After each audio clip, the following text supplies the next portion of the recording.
Have I told you guys about the Rough Drafter, a guide to rough drafting for the indie author yet? We just got our first review on Amazon, so I thought I'd take a moment and actually tell you guys what it's about. So, it's pretty obvious. The Rough Drafter is a guide to rough drafting for the indie author, but what does that mean and how does that differ from other writing guides out there? I'm glad you asked. So this book came about for two reasons. One, I have a manuscript evaluation service that I do. I'm a freelance developmental editor, paid beta reader, so I've been doing this for half a year for a living now, and I saw some common themes among clients that I thought I would write down once thoroughly so that I could just hand this to the clients instead of retyping this every time, although I do that anyway in part of the services I provide.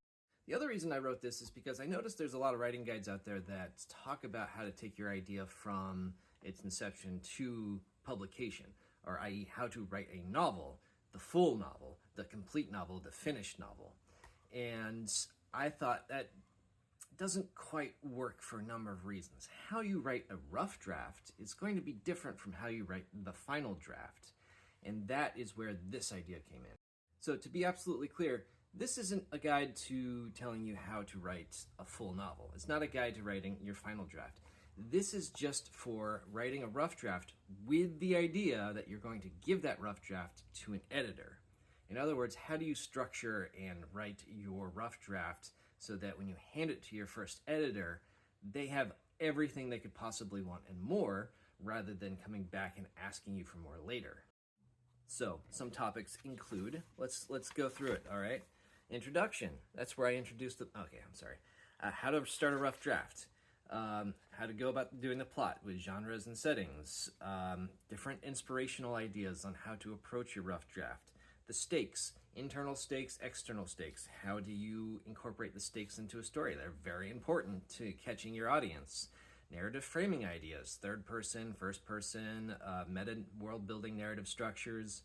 I address show, don't tell, and in equally important, I address tell, don't show.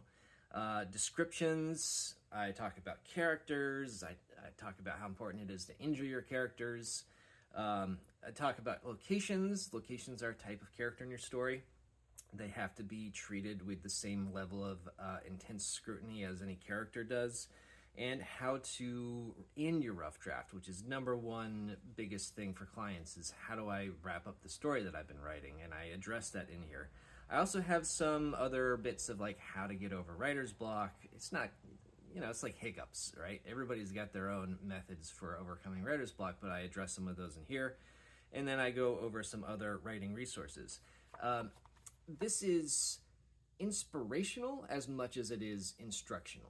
I don't want to be confused for an academic here, all right? I don't have a PhD in creative writing from a university.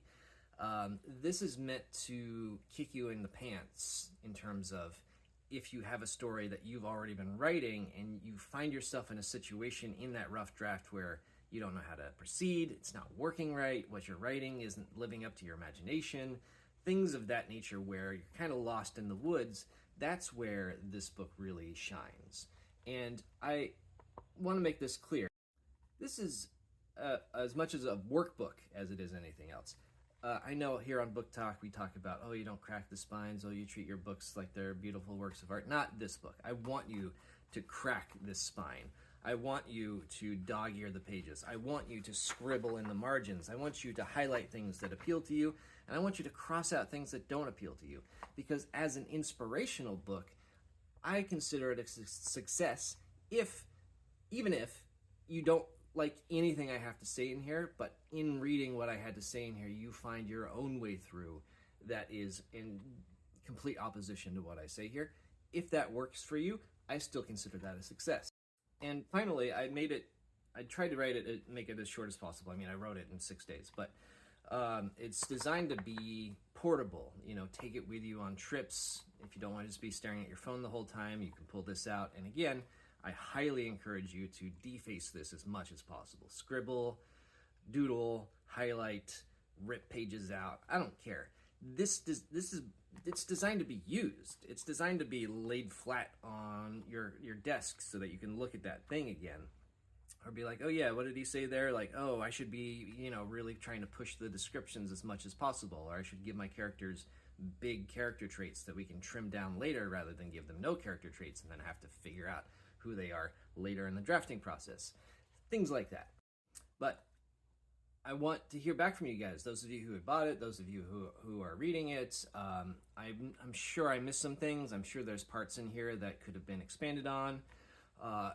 This is it's a work in progress as much as it is a book. So if I get enough feedback over the next year or so, then I might come back. I probably will come back and do a revised edition. And continue to grow and expand this book, because I actually really kind of believe in this. I have a lot of really strong opinions on rough draft writing as both an author and an editor. So I hope you guys enjoy it. I'm really curious to hear what everybody thinks. Just remember that it is entertaining as much as it is inspirational, and as much as it is educational. It's not a dry academic how-to book. It is designed to wave a freak flag around and then say, hey, you too, bring your biggest freak flag and fly it around here. That's what a rough draft is for.